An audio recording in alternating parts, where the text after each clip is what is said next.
Alright everyone, it's been a real roller coaster ride of Pokemon Bootlegs, but the job's not over yet. You know we can't end our mini-series on Pokemon Bootlegs without talking about the big kahuna of all Pokemon bootlegs, clones, and ripoffs, the App Store games. We're gonna look at a fair few today, some good, some bad, and all shameless as hell. Now I know I can tell you to jailbreak your phone and download an emulator so you can play the actual Pokemon ROM files, but that's not what these videos are about. If I wanted to review the actual Pokemon games, I would just play and review the actual Pokemon games. Instead, we're only going to talk about the games that were released via the official iTunes App Store. Also, yes, Pocket Mortys is funny and cool. That'll be pretty much the only mention of it in this video because I want to shed some light on other App Store games you may or may not have heard about before. Oh, and none of the games we're talking about have sponsored me in any way. So with that out of the way, let's get started.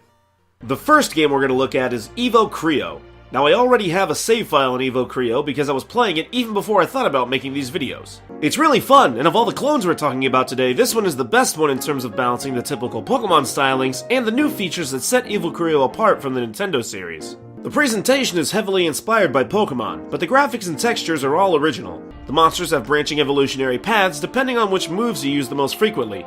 Type advantages are a little different, but not so different you'll have to relearn everything from scratch. Attacks have a recharge timer based on the number of turns you've taken, and you can equip 5 moves instead of 4, including a super attack that deals extra damage but has really slow recharge. There are some issues, however, the most glaring of which is the audio. For some reason, the audio gets staticky and crackly whenever you go through certain menus or do certain actions. It makes me worried that my speakers might get messed up. And yes, it's definitely the game. It happened on 2 of my older phones, as well as my iPhone 8 Plus. Also, Evoke Rio costs money to download, but still has microtransactions for things that are essential to the game. If you aren't more than a little patient, you're going to end up spending more money than the asking price. But overall, not bad. Evoke Rio was only $1, and there's enough game here for me to justify a recommendation at that price. Just be careful of that audio issue. Next up is a former Kickstarter game, Micromon, by Moga Studios. Micromon's Kickstarter actually failed to meet its goal, so again, this is an app that does cost money to download. However, Micromon is a pretty good game despite some glaring issues. The graphics are nice, monsters have unique designs, the typing is, once again, similar enough to Pokemon that you get the hang of it really quickly, and battles are flashy and fun. However, the pacing in particular is tremendously bad. This is primarily due to the presence of, and subsequent push towards, microtransactions. You have to spend real money to buy in-game diamonds. In-game diamonds are spent on a variety of things, from rare chips, which is the equivalent of Master Balls, to gold coins, which is the other in-game currency. However, the main thing you'll be buying with Micromon diamonds are gold and silver eggs. Eggs hatch into random Micromon within a select group of Micromon. Rarer eggs yield rarer and more powerful Micromon. The game actually tells you outright that the best Micromon are going to be found in the gold eggs, which individually cost 300 diamonds. Not spending any money in Micromon makes progressing through the game rather difficult. Every aspect of Micromon is tied together, and everything you need takes forever to get. Monsters need huge amounts of experience points in order to level up, so you'll be grinding a lot just to progress the story. Gold takes forever to earn because it's tied to grinding, so buying necessary items is a pain, which makes battling and catching Micromon a chore. The Micromon capture meter takes forever to fill up, and Micromon can break loose at any moment, so even after grinding for money and buying a capture chip, you'll probably fail to capture the monster, which means you'll have to keep grinding to get money to buy more chips to hopefully capture the monster next time. Everything is just so slow in Micromon, and it's all to get you to spend more real money. And even if you do cave in and decide to spend your hard-earned money to alleviate some of Micromon's tedium, unless you spend a lot of your money in one go, you'll find yourself dipping back into that diamond screen over and over again. I'm not talking about a pay-to-win kind of thing, even though that is present in the game via the aforementioned egg roulette. I'm talking about a game that I literally paid money to download, and then said game tried to nickel and dime me, resulting in a pay-to-play-further situation. Micromon, despite its positive qualities, at its absolute worst, is a pay-to-play game, with pay-to-win features. Again, this is an app that already costs money to play. Why couldn't they offer you a complete gameplay experience without trying to force you into paying even more money? Still, considering Micromon's failed Kickstarter, it's understandable why there's a huge push towards microtransactions. While it is extremely frustrating to play, I won't just say outright to skip it, because it's still got a decent game somewhere buried in there. As of this recording, the game is currently free on the iTunes App Store, and if it's still free when you're watching this, I say give it a shot. I feel it's important to reiterate I am not sponsored by any of the games in this video. However, if Micromon is no longer free, I suggest holding off on it until you hear about the next game on the docket, Nexomon. Nexomon is pretty much Micromon, but better. If you liked Micromon or were interested in it but didn't want to deal with a lot of the hassle, Nexomon is the way to go. I'd even hazard to say that Nexomon, as a complete package, is the best Pokemon clone on iOS. The music has been dramatically improved over Micromon, the animations are really great for a 2D mobile game, and the graphics are fantastically bold and colorful. Dialogues are coupled with big, detailed character portraits, and Nexomon has some really great monster designs. The battle presentation is much more visually appealing and less cluttered than Micromon. Catching Nexomon is much easier than catching Micromon, and grinding has been cut down to a significantly more manageable amount, so everything is paced rather well. Ultimately, Nexomon has that distinct Pokemon-like feel without dipping into blatant ripoff territory, and there are enough unique features to give this game a solid foundation. Again, there are some negatives. The microtransaction scene in Micromon make their grand return in Nexomon, and the basic system has almost been copied and pasted over. However, Nexomon gives you the ability to find and capture rare monsters without inherently making the best monsters mandatory in-game purchases. In lieu of forcing you to pay to get good monsters, Nexomon features slight imbalances to things such as movement speed and leveling up to push you to buy in-game items to rebalance the game. These imbalances are annoying for sure, but that's really as far as they ever go. You can easily progress through Nexomon without spending any additional money, which is how microtransactions should function. Honestly, Nexomon is pretty awesome. If you don't mind the introductory cost, Nexomon is a must-have for fans of Pokemon. Now I know this isn't what you guys are here to see. You don't want to hear about the good games. You're here to find out about the trash, the junk, the hot, stinking garbage. And I'm here to deliver, like some kind of video game themed garbage man who does his job backwards. This analogy really fell apart at the end here. Here we have Monster League. Notice anything? It's a Pokemon game. No, I don't mean it's a capture and battle turn-based RPG. I mean it's a Chinese game on iOS that uses Pokemon, the intellectual property of Game Freak, Creatures Inc., and Nintendo.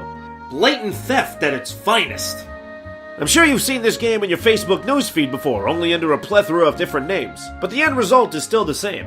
It's a Pokemon game made by somebody that does not legally have the right to make a Pokemon game. Pretty much everything in Monster League is stolen. The most blatant theft in Monster League is the music. Check out the song that plays when you boot up the app.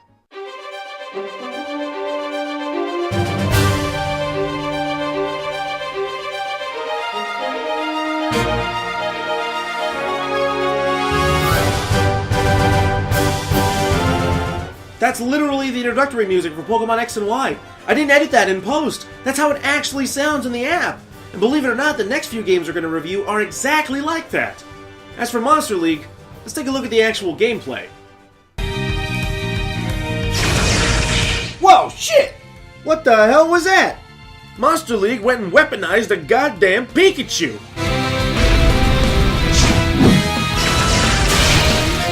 Jesus! Pokemon are way more dangerous than the games led me to believe. You can't give these things to 10-year-old kids! They're a danger to the community! Monster League really doesn't have much else in terms of gameplay. It's just a simple mobile game. The best way I can describe it is like a bootleg of Pokemon and Yu-Gi-Oh! Duel Links. I guess that makes this one a double bootleg, and of two different former 4Kids licenses for that matter. The second game we have is Monster Legend. Now this is more like it. Monster Legend's primary gameplay is a straight-up rip-off of the battle mechanics in the actual Pokemon games. And Monster Legend doesn't just use Pokemon designs like Monster League. It uses actual Pokemon assets. The music, the monsters, the attack names and effects, even some of the official art, it's all here. Monster Legend is just bootlegged Pokemon battles on iOS. If you like Pokemon battles and don't mind a little bit of jankiness, you'll like this one to some extent. Pocket Center is next on the chopping block. This one's really great because of the app icon. That's a penis. A pointy penis. Unfortunately, Pocket Center is no longer up to date, no doubt because it was delisted for copyright infringement. Luckily, I found the latest iteration online, which not only named itself Pokemon Trainer, therefore bypassing any pretenses of being something other than blatant intellectual property theft, but also prominently featured Ash and Pikachu from the Pokemon anime on the app icon.